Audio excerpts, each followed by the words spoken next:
That's the thing, is like, it's always a positive thing. You know, no one's like, oh, coffee. Well, maybe there are. Someone is out there. Yeah. Someone has some really bad memory. But for the most part, it's like, I get to serve coffee every day. This is really cool. This is not life or death. This is just something that's pure joy.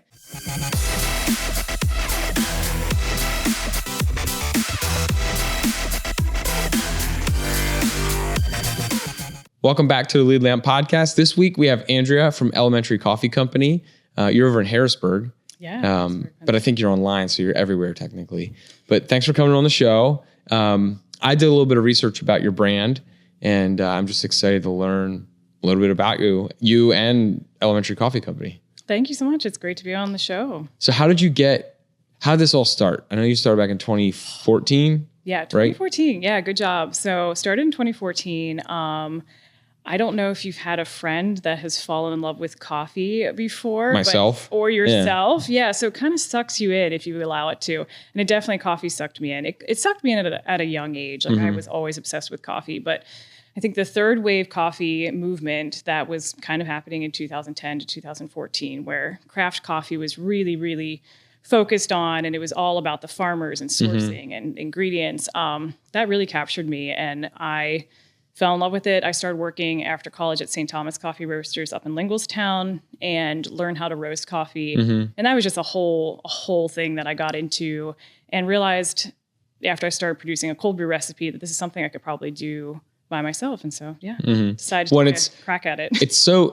We've talked about this before. We've had one or two other like coffee companies, whether it's like someone has a truck or all the way to what you do is like full on, you're roasting, you're also selling equipment and doing other stuff. Like coffee is such a primal thing. It almost is. I talked about it with somebody else where it was like, I think of it almost like the fire.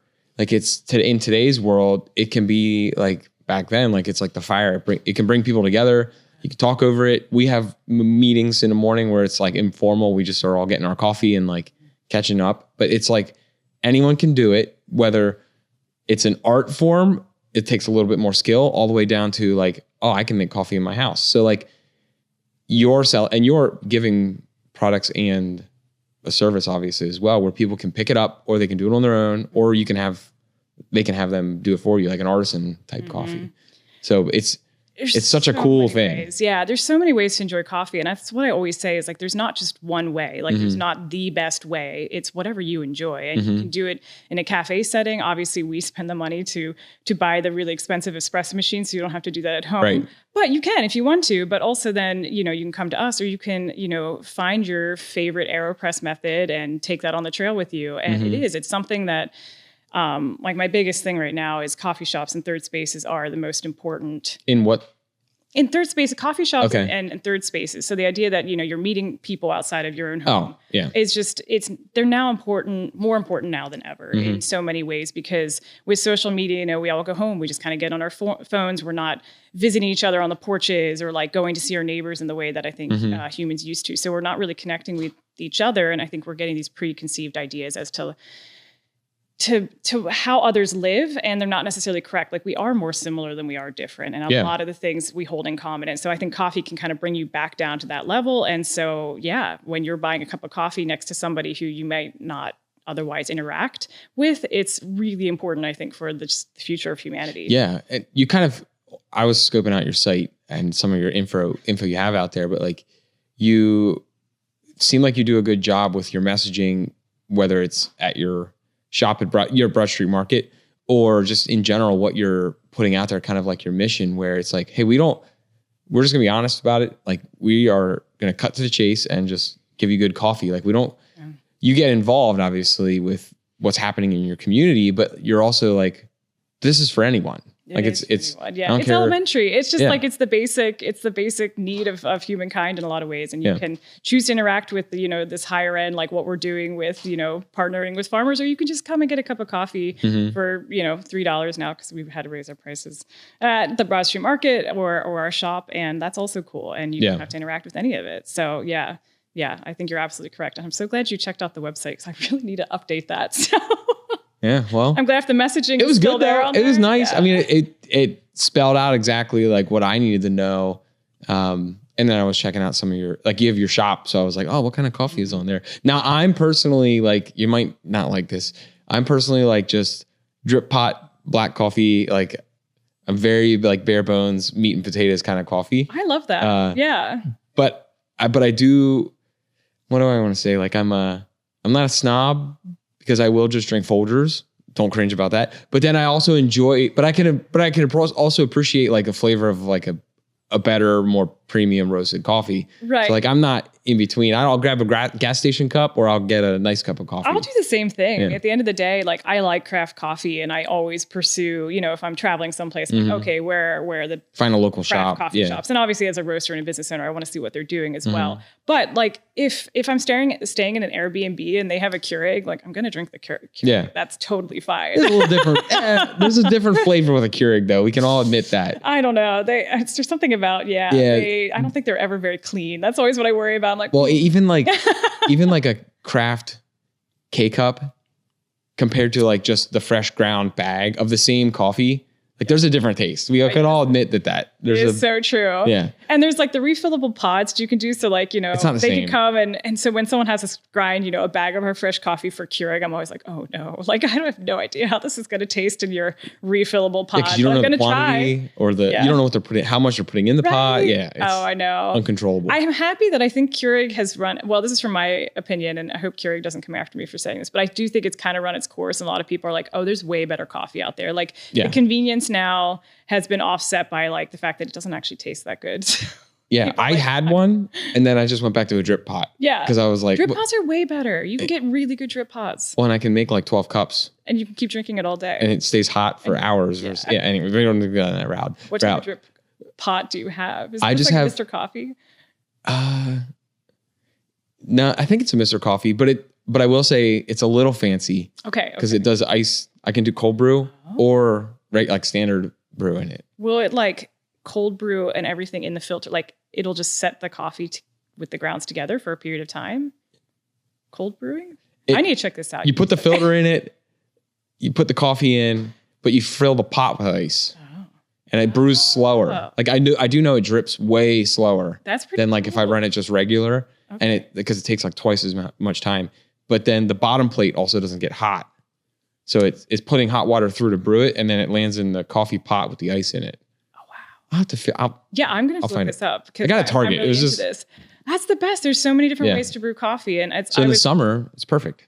The Mocha Master is kind of what it's been around forever, and that's like what a lot of people use now for their drip pot. And I know that's what my boyfriend has at home, and it's exceptional. But even Mr. Coffee, there's a place for them. Yeah, there definitely is. Again, there's no one way to drink coffee. No. So let's get back on elementary coffee. So you started in 2014. Have you always been at Broad Street or for a while? Yeah. So we technically had our start at what at the time was an organic farmers market up on Linglestown Road. It was at a place called Yoga Nature.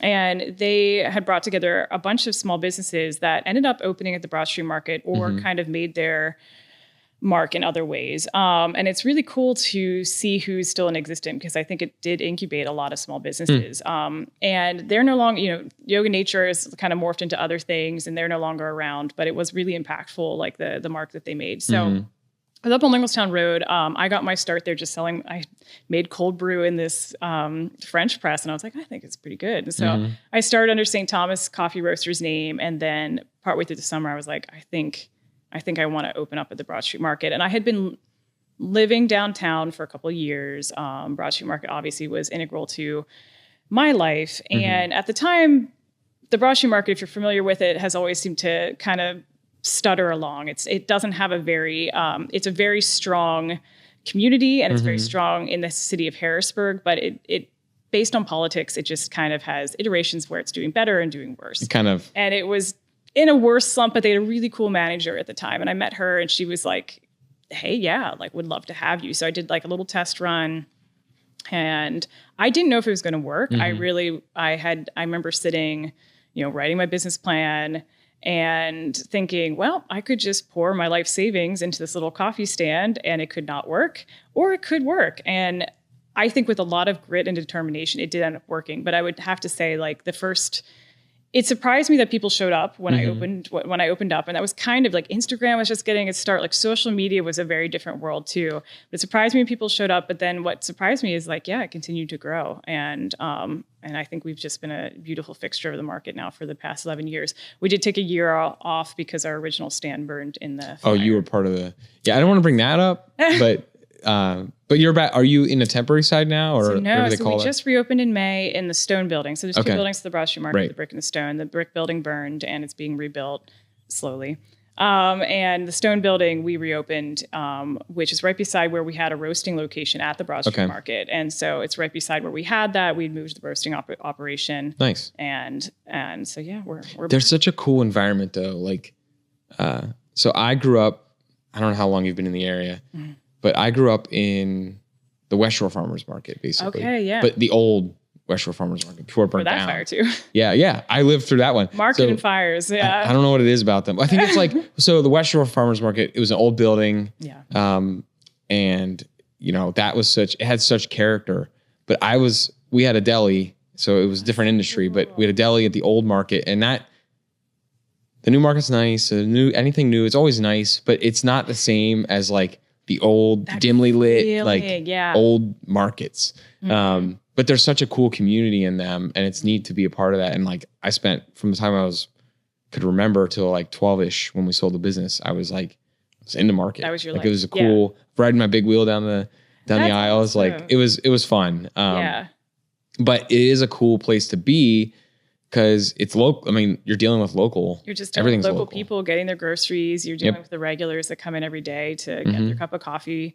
It's a third space that's really vitally important, I think, to the good of humankind. It's like going to open air markets in France or Europe. And it's a way to greet your fellow community members and have that sense of belonging, I think, in a way that just grocery stores will never do that in the same way. They try sometimes. They try. But it's just not. It's not what that is. Like, it's just, it's not replicatable unless you have a market. Like, it's got to be a market. It's got to be a market. And I think it has to have that older feel. And I think what's really cool is as a vendor, it's like I've developed relationships with people who have never bought a cup of coffee from me, but they walk through it through the market to go to school or, whatever. And it's like, we've developed a relationship over the years. So the fact that you're riding your big wheel, down the aisle, I'm like, oh yeah, I'm picturing kids that would do that. Yeah, it was on setup days. Cause you're not open every day. They're not, I don't think Broad Street's every day. It's only 3 days a week. Yeah. So West Shore Farmers Market, when I was younger I forget the days, but I remember vividly Thursday was a setup day before Friday. So like Thursdays after school, I'd be down there. I had my Ninja Turtles big wheel and zooming down. Yeah, it's so important. I feel very lucky to be part of it, and I think it's again really important for the future. And it's neat that even if they're rebuilding after a fire, other ones have rebuilt after fires. They're not the same, but it's still important to have that that connection to this is how commerce used to be basically, and it's still a community-based commerce versus like a big box store supermarket. And you've a supermarket, it's trying to do what individuals specialize in now. It's kind of like when you're in business, and you know this too, like you can't be everything to everyone, but that's kind of what the supermarkets are trying to do and replicating that market feel sometimes. Yeah. But like the market, the true market, like a farmer's market or something like that, has the ability to almost be everything to everyone because everyone's individual shops are so niche, like that they can cater to that. Yeah. I call it like the grocery store is like a diner menu syndrome, where you can go to a diner and there's like 150 things on the menu and you're like, I don't know what to pick. And even if you get something, so you look through it for a while and you get something, you're like, okay, I'm like decently happy with this, but you always want to make something better. Yeah. And I think grocery stores do the same thing. We're like, well, is there something better out there? Am I something I'm missing? And I think what's cool about markets is there's so many options, but you're always getting a very genuine experience. I think you walk away far more content. Yeah. And you're in a cool spot there because people are there to pick up meats or produce or whatever they're getting. And then I'm going to grab a coffee while I'm there too. Yeah. Or I'm sure they can also buy, beans or ground coffee as well. And you all kind of rise and fall together. And so it is. Yeah. Right. Which is, there's pros and cons to that. It's hard to work. There's a level of sacrifice in which you say, okay, this doesn't necessarily benefit me, like market hours. Like people don't really drink coffee after 3, but we're going to stay open because they're market hours. And it's, you kind of trade off some when you go into the market to be like, hey, this is for the benefit of the full market, not just myself. And I think that is becoming a more and more rare kind of experience in this world, because it's a lot about people being like, well, this doesn't benefit me, so I'm not going to do it. Right. The vendors at those places are looking out for each other too.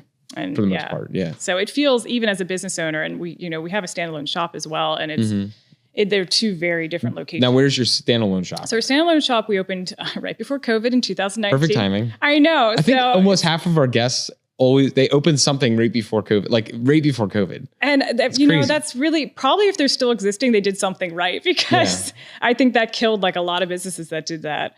It killed a lot that were around before that too. Yeah, that's actually really true. So it's on North Street, which is right by the corner of the Capitol complex. Okay. So it's if you stand at the Capitol, there's the amazing steps to the beautiful building. If you haven't visited the Harrisburg Capitol, you should. It's gorgeous. But we're kind of on just like a corner side. That's a completely different audience at that too. Yeah, it is. And so, we positioned ourselves there. There was a building that came up for renovation, and I didn't want to align with a big developer in the city of Harrisburg, and so it was a gentleman and like a small partnership that lived right next door, and he was rehabbing this building that was essentially like crumbled in on itself. So we were able to position ourselves to build out a shop that really worked for us. Nice, which is really cool. And actually, as of 2 days ago, we just bought the building. Oh, cool. That we exist in. So nice. 6 years later, and we just bought the building. That's a nice, that's a victory. That's a nice feather in your cap. Now, this has nothing to do with coffee, but you mentioned it. Our state capital, by the way, remove any politics from anything. If you visited any other state capitals or seen them, our Capitol building and complex is a beautiful complex. It is wild. Stunning. Every time I walk in there for whatever, I'm like, there's so much history there. Yeah. It's just absolutely beautiful. And it's a crazy building. Just driving down State Street and looking at it, and this is you can kind of take it for granted sometimes. And then we were in our lawyers' offices because to sign the paperwork for buying the building, and they sit right across from the Capitol, and it was up on the 7th floor. And just looking over the gardens and everything in the dome, I was like, it's crazy. Incredible. People live in the area, I think, get too caught up in oh, it's East Shore, West Shore. I don't go here. I don't go here. But if you just look at the Capitol building, it is pretty wild. So it's cool that you have that scenery right out your front. It is. It's right there. We could see the dome. I live right down the street too, so the dome just kind of watches over everything. But it is. It's a stunning dome, and it's a really. Pennsylvania has so much history in the state of or in the country, and it is really cool to kind of feel that when you're driving through the city. Again, I think the city of Harrisburg takes advantage of that. They're like, well, we're the capital, so we can't fall too far. And it's like, well, you can also, the city, I feel like, should rise to the level that the capital's already at as far as function. But I don't know. Who knows? That's a different podcast. That is a different podcast. So you have 2 locations, and then you also do, you have a couple other things you're doing too. So you have your online store. People can buy from online. And then you're also, it looks like do you sell equipment as well? We do. I'm trying to get out of it a little bit because it is hard. Okay. You try as a small business owner, you try to do stuff to compete with bigger coffee shops and organizations. And La Colombe was running around, nothing against them, but they have a really good and a really intense model in which to say, hey, if you serve our coffee, we'll come in, we'll give you an espresso machine, we'll do all this stuff for you. Okay. So I competed with that for a while. I would have to say La Colombe has backed off of that. And so have I, because I think it's really hard to maintain your equipment if you're putting them in places that don't know how to just even do the day-to-day maintenance. Right. If they're not keeping up on it, it makes it harder to... It's really tough. It's like a car. Really tough to run around and do training. Yeah. It's like a car. Yeah, exactly. And if you're not driving it or you're not sure how to just even do some basic windshield wiper changes, it's gonna get goes downhill quick. Yeah, it does go downhill quick. So so we're sort of stepping out of that, but all this to say, I'm working on 2 accounts right now, and I have these last minute machines that I do happen to have on hand. So I'm trying to get them the machines. I'm trying to have them buy them. Yeah. I'm like, here, just take this machine and also just buy it from me. But it's cool that you're not just owning and operating your own shops, whether it's online or brick and mortar, but you're also, it seems like, willing to work with other people who want to get into the industry. Yes. And that's a big credit to you, because it's a lot of people that go into any type of business are like, nope, this is mine. Yes. You put your wall and your moat up around your kingdom, and you don't want people to true. come up around you. And it's an interesting philosophy when I see business owners do it the other way around, where they're like, no, like there's more people to sell coffee to than I can handle. Like I would rather lift other people up in the area too, if they want that. Well, I think it's like the Broad Street Market mentality, right? It's a choice whether you can, if I've learned from that community a lot, in which it doesn't really, like it takes all of us to rise together. So I really believe that about the coffee industry too. I even think at the end of the day, you know, if people want to go shop at Starbucks, that's totally fine. Just understand there's a whole world of craft coffee out there as well. But it is, you know, whether it's my baristas, whether it's people that's wholesaling my coffee, whether it's folks getting into it, I really view my job as a teacher at this point in time. Like it is knowledge that I've worked really hard to gather, and the relationships and every person that's involved in my business is really important to me. So if I'm able to share that with other people and help them get a leg up, like I want that. I also think, again, like the future of humankind and coffee and everything takes us all rising together. So why would I not like extend a helping hand? And also there aren't really secrets. I think when people are like, oh, this is mine, like there aren't really secrets in any industry anymore. Like the beer industry, come on, you're all doing the same thing. Yeah. Like even pizza shops, like you all have the same sauce. I'm so sorry. Like I do think there's like, obviously there's crust and there's people. There's nuanced things. There are nuanced and yeah, I understand like it's proprietary secrets, but particularly in the coffee industry where it's, and, you know, everything's kind of up in the air right now. Like a lot of us are sourcing very similar coffees from very similar places, and you have a roasting style, but other than that, it's not a secret as to how you're preparing the coffee, how you're same ingredients, milk, pretty it's much. The same ingredients. You know, around here, a lot of us craft coffee people are getting milk from the same places, which, you know, the second biggest ingredient, or you could argue the biggest ingredient in a latte. So, you know, there's not that many secrets. Yeah. So at the end of the day, it's like, well, I could just be open about this and you forge relationships. You know, I think the relationships that I have with folks who wholesale from me or come into the shop are really very real because it's like, we're just all honest with each other. And I think that's really special. Yeah. And like I said, when I brought that up, like there's so many people that purchase coffee. It's like impossible. You can't be there for every person in central Pennsylvania that wants to buy a coffee. So yeah, like let me help someone else do something really awesome and also benefit the community. Right. Like we don't do dark roast for the most part. Yeah. I'm like, oh, somebody else does that. Like I'm going to send them to St. Thomas Coffee Roasters, or I'm helping someone hopefully get like a cart started right now and take one of my pieces of equipment. I do. I have a tricycle. Yeah. Gotcha. Yeah. It's in sort of semi-retirement right now. Okay. Cold brew tricycle. That's cool. Cool. I hand painted the sign on it with my brother. It was a whole thing. But yeah, you know, I think, I don't remember where I was going with that, but helping someone else get a tricycle.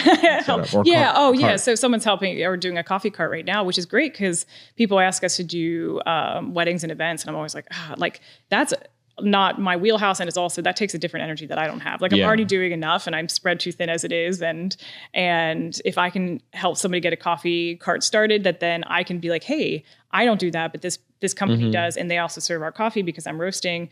Then that's great. Why would I not do that? So, help each other out. The wedding industry in general, or event industry, we'll just say, not even weddings. Like we've had a couple people on that do like food prep or whatever for big events like that. And like, it's not just the day of, it's a week or so of preparation prior to that to make sure you have everything ready for that event. And it's just like, people see the product when it's there, but they don't realize like, that person started working on that event a week or two ago to make sure everything was ready to roll. And let alone or even conversations, for menus or items, like, oh my gosh. That's a different world. God bless those people that do that, because that is like not. And that's why I want to stay out of it, because I'm like, it's such an energy suck. Yeah. You have to have the energy for that. And I think anything in small business is going to steal your time more, because it's typically, a small group of people. Especially in the beginning. Yeah. And if you're trying to do it all, you're going to burn yourself out. So it's like, you kind of have to pick what you have the capacity for and see if you can do that consistently over and over again. Yeah. So let's kind of go through, that's a good thing to talk about real quick. So you started out, I'm sure, beginning, you were doing everything. And yes. I did, because it was elementary, I kind of did the opposite, actually. I think I was doing a couple things. We didn't have a big menu. I was dedicated to making our own syrups and sourcing ingredients, very intentionally. And we still do that to this day. We don't have vanilla syrup because I've never been able to find a vanilla syrup, vanilla bean dealer that I actually can get behind Yeah. or know is ethically sound.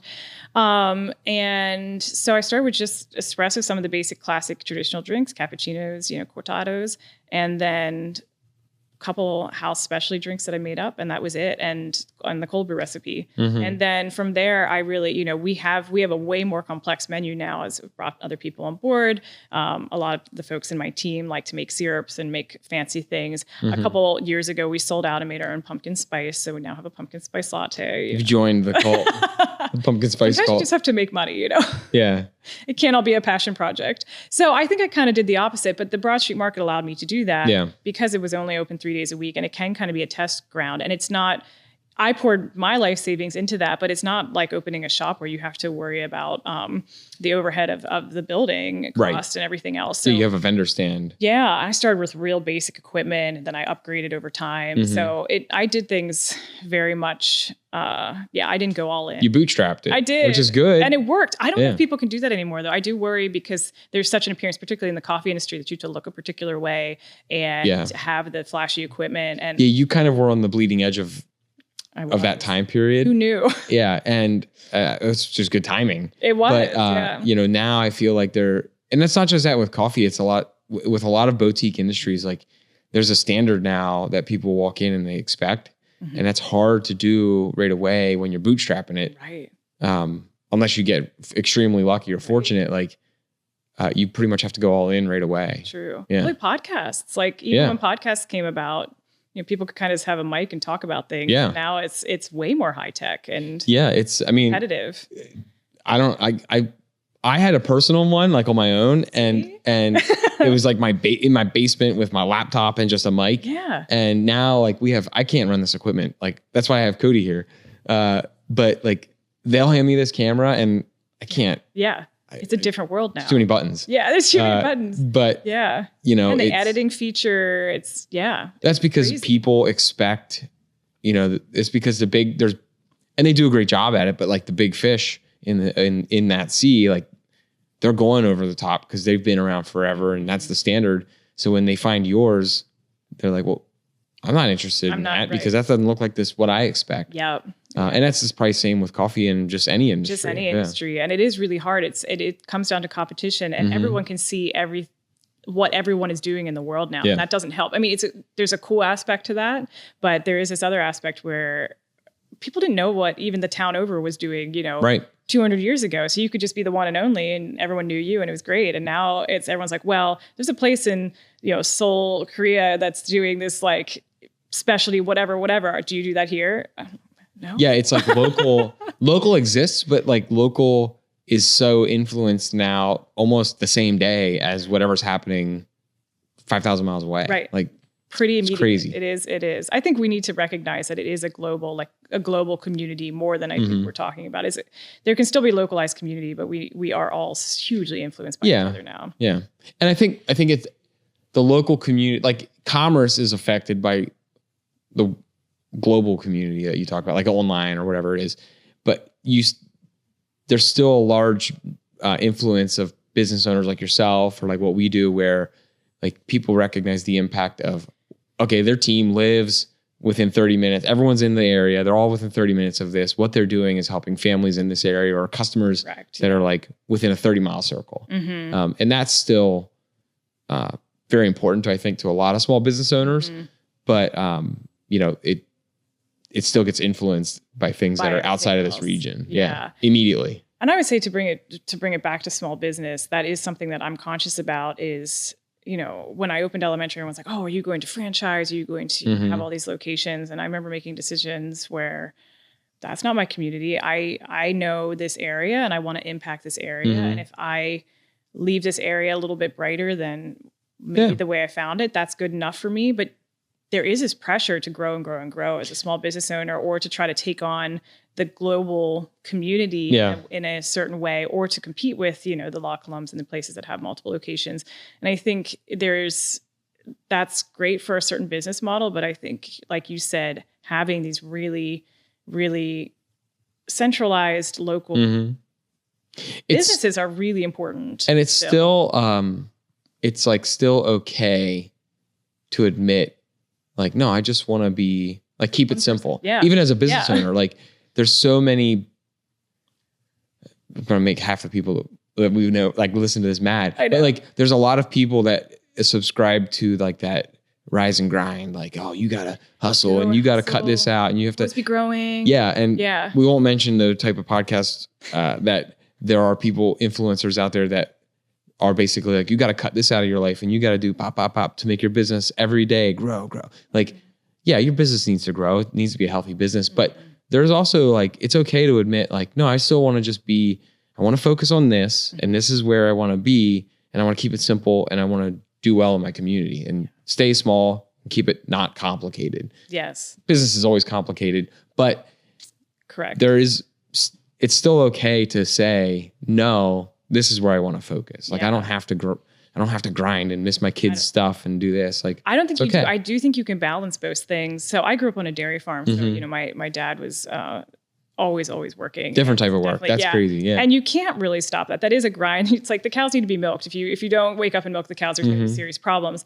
And that is a particular type of grind. And it's like, I definitely work really hard in my job, but I think I can't imagine, like I still want to do the work that I set out to do, which is do well in my community, roast coffee, you know, I'm roasting coffee after this, you know, and still barista at my place of work. And I didn't ever want my job to become something where I'm also just managing companies and managing people. Right. And that's all it is. Like I also want to be part of my business and I want to make sure that everyone's taken care of. And I think not to say that you can't grow and still make sure everyone's taken care of, but it does definitely changes your role in your own company. Right. And that's not something that I wanted for myself. So my favorite thing is, someone the other day was like, have you considered? And I was like, yeah, I probably have. And I probably said no. Yeah. So whatever you're going to say, I've probably considered it. And I've probably decided it's not good for us. Yeah. And because one of my favorite things is to say is no, that's not what we're going to do. And hey, have you considered moving to the West Shore? Have you considered here? Yeah, I have considered it. And the answer is no. Yeah. Like, I want elementary to continue to be simple and to continue to do well by its community and its team. Yeah. You know your path. So you got to keep your guardrails up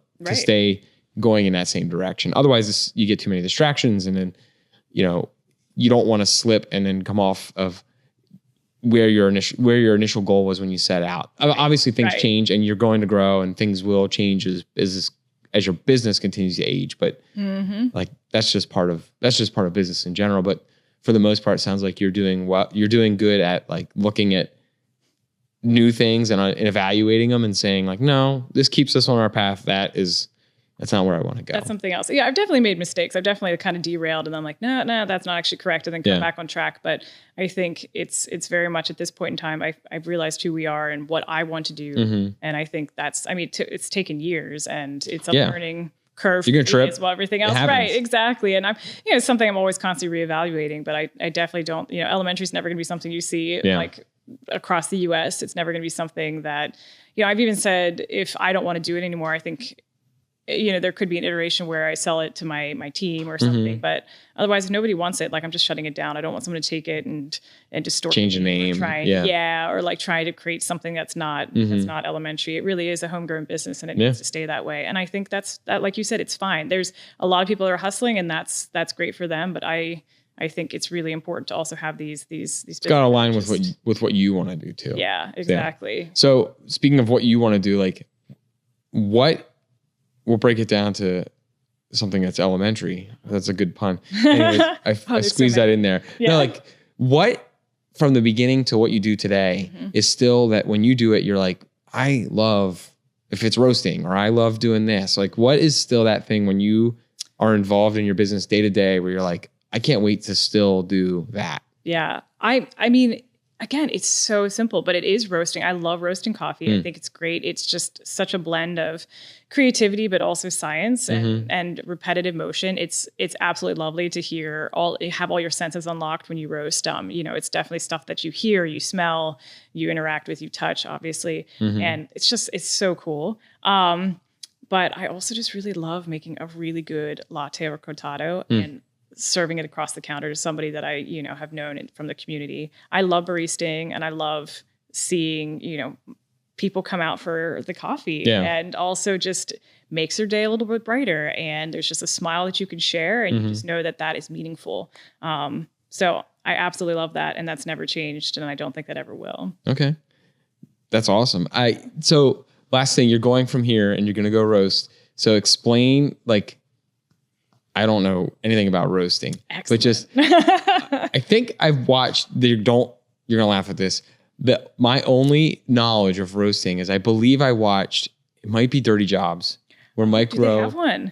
I believe he did a roasting episode. It might be something else, but because I remember Mike Grove complaining, maybe I'm making this up in my head, but I'm pretty sure I remember this, where he was like, you can go from under roasted to burnt really fast. Really fast, yeah. And I remember he was like having problems with that, or whoever it was I was watching it was having an issue with that. I believe it was Dirty Jobs. But when I was like a teenager, I was obsessed with watching Dirty Jobs.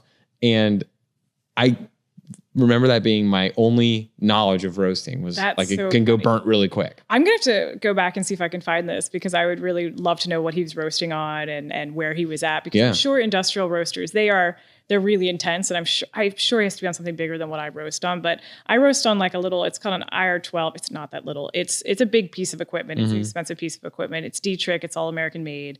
It's a gas roaster, which actually UGI just reached out and they're like, hey, can we do a story on your natural gas roaster? I was like, sure, why not? Great. Yeah, all right. Because it's a fluid bed roaster, and that means it gives you consistent temperature. So you think of it like a gas range stove that you're cooking on versus an electric stove. And electric stoves heat up and cool down very slowly. So you have to worry about, because burning can be a thing. And so if something is not wanting to cool down and it's electric, transfer of heat, it can be really tough to control that temperature and that peak and rise. Coffee beans are really interesting. They start creating their own heat by the end of the roast. So you can have something spike and get really burnt coffee very quickly. Like out of nowhere. Just, yep. And, as a roaster who's been doing it for a long time, kind of where those markers are. And so you try to prevent that, because you're trying to, you're cooking something. So obviously it's a volatile process, but you're trying to make it as like easy and seamless and simple and gentle on the beans as possible to get those good flavors and to bring out a lot of that good caramelization that you taste.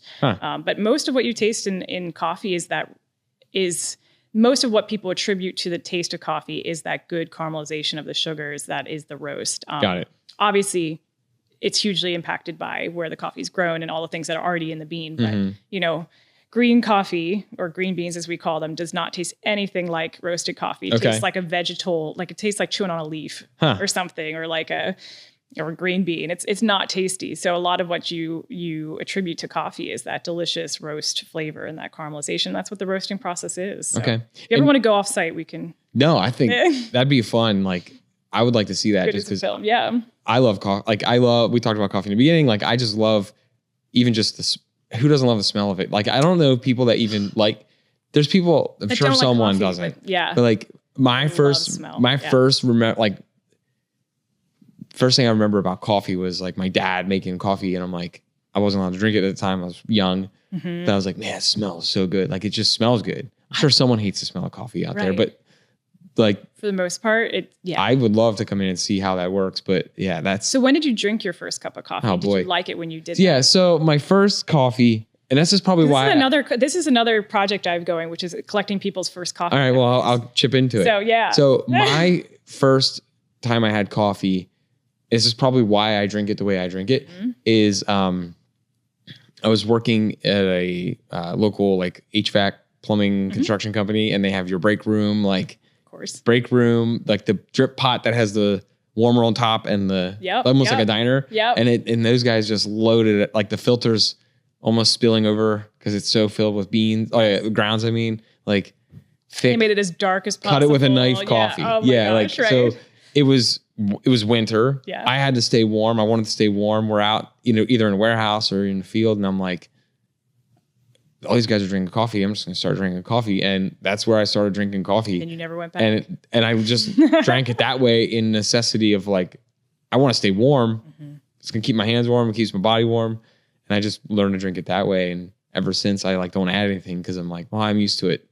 This way, this bitter, dark coffee. You also started with like super intense thick coffee. You had to like chew everything it. Else tastes watery. Yeah, exactly. Why would you go back to milky coffee? Who cares? But I've learned since, I've learned there's better tasting things out there. But that's at the core of my coffee experience. That's really cool. And that's what's really, I think, coffee. I mean, you mentioned this at the beginning too. Like, even if you don't like it, it's something that we all interact with. And because taste and smell is so tied to memory, it can unlock those like early memories for you. And it is cool because a lot of people, even if they didn't start drinking it, have this really clear memory of somebody in their life who did and how that impacted their life. So it's often like family or father or I'm actually doing a project. It's called the Coffee Storytelling Project, and it's with a local organization, Hispanic celebration organization called Raíces Creativas. And I'm collecting particularly Hispanic coffee memories. And it unlocks, culture and everything that's tied into those first memories and, different places of origin where they grew up or their family grew up and how they prepared the coffee, who was there, how they interacted, what time of day they drank it. And it's just so cool to see. There's so many similarities in that because we all have this kind of memory of coffee, but there's so many differences too. So it's really fun to be comparing and contrasting that. And and it's so vibrant. It's weird when you like tap into that too, because it is like a core memory for probably most people. It is. And you don't think about it every day. You don't think about it, right? Yeah. My core memory, I would go over to actually someone who lived not far from here. My parents didn't drink it, which is strange because they were dairy farmers. So they had to get up, super early and they didn't drink it when I was really young, but then they started drinking it later. But we would go over to friends and it was like, they would brew the coffee, and prepare it and the grown-ups would sit around and drink it. And I just remember being fascinated by the smell and I just really wanted some. So they took this little cup off the wall. They had like one of those decorative cups that someone would have hanging on a wall. And they were like, yeah. And they gave me a small little cup of it. And they're like, okay, if you want to participate with the grown-ups, that's cool. And I would sit there. And of course I did add sugar and milk. So I started really weak in comparison to yours, but I'd sit there with my tiny little cup. And I was like, sit there and sip and interact with the parents. Cause I thought that was so cool that everyone would sit around and converse over a cup of coffee. And turns out, it was interestingly enough that I'm collecting the Hispanic stories right now because they were from, the family was from Mexico. They were the Gomez's. So they had this rich tie to, sitting around drinking coffee in a way that, their central Pennsylvania parents didn't really have. But now they do have. Now we all go down and drink coffee together and my parents buy coffee from me and it's great. So. It's awesome. And it's cool. I've been at a couple, I've not had it out of the country, but I've been into other authentic restaurants that even offer different types of coffee or the way it's prepared. And it's wild how even across the world, like these people have different ways that they prepare it, where it's either like super strong or super thick or in these tiny little, like my first experience with, I can't for the life of me remember. I'm trying to go through in my head. I remember where it was. I was out in Moab, Utah, but I can't remember the name or the ethnicity of the restaurant we were at. But, it was like this little gold cup and it was thick. Like the coffee was thick. Was it it was a Turkish coffee? It might've been. Yeah. Turkish or Greek coffee, but they often comes, and it's brewed very thick. It's like this little gold cup. It was super thick. And you basically like would refill hot water into it. Top of it. Okay. Interesting. And it would, as you would drink more of it, would get more less watery. and less strong. Yeah. But it was like the first time I tried that, I was like, it tastes great, but like, listeners should write in and tell us what this is. Yeah. Because I am actually really curious about that too, because it's almost a tie. It sounds like Turkish coffee, but then it might have been Turkish. They also had pistachio ice cream there, like authentic pistachio ice cream. So some Mediterranean. Yeah. It might have been something Mediterranean. I'll have to find it. Yeah. But because Ethiopia, they also like a traditional Ethiopian where coffee originated. It's like you brew it once and then you brew the same grounds again and then you brew the same grounds a third time. So it just keeps getting water. That might have been more like, this was a few years ago, so okay, all right. I just remember having it and like it tastes fantastic, but it was just such a different way to drink coffee that I was like, oh, it's really cool. We do. It was more communal though. Yeah, like we partner with during May. It's Asian and Pacific Islander month celebration, and we do a Vietnamese coffee menu where we take over our menu. We roast a Vietnamese inspired coffee that we developed with the Happy, the local. Organization and I think I saw you can buy the coffee bag on your site. And they developed their own bag and we have that for sale on our website. Nice. And it tastes like Vietnamese coffee because it's some Robusta in it. It has some other coffees that are traditional to that you traditional flavors to Vietnam. But it's like we had the sweetened condensed milk, and we do this whole happy menu is what we bought for the month of May. And it's like this whole different way of interacting with coffee, and people love it. They come out of nowhere. It's obviously folks who have that tradition in their blood love it because it tastes like home. And then also it's such a great way to teach the community about something other ways new of enjoying coffee. And so it's like, what is ube? We have this ube latte that everyone freaks out about. And it's like, what's this purple stuff? It's like, oh, well, it's a sweet potato. So, yeah. Okay. Well, yeah, we have to have a visitor there to try something else. Yeah, I think we need to, kind of have some drinks lined up. And roasting. Yeah. We need to have some visuals to go with all of this. Yeah, I'm in. We'll do a whole nother spot. Maybe on the road or something. Yeah. Well, we did an on-site one with a different place, so maybe we can do an on-site. That'd be super cool. Yeah. Because so much of this is visual. Yeah. But it's funny because it's something that you obviously can't taste through the camera, but the roasting process and everything. It is so visual, and that's what makes it so cool. Okay. It does not. None of this stuff gets boring. That's the sky's the limit. You just keep going. Like, what can I do? All right. Well, I'm convinced. Okay, great. So perfect. But yeah, no, I mean, do you have anything new coming up? I know people can check out your site. You can buy all the coffees on your website. Yes. elementarycoffee.co.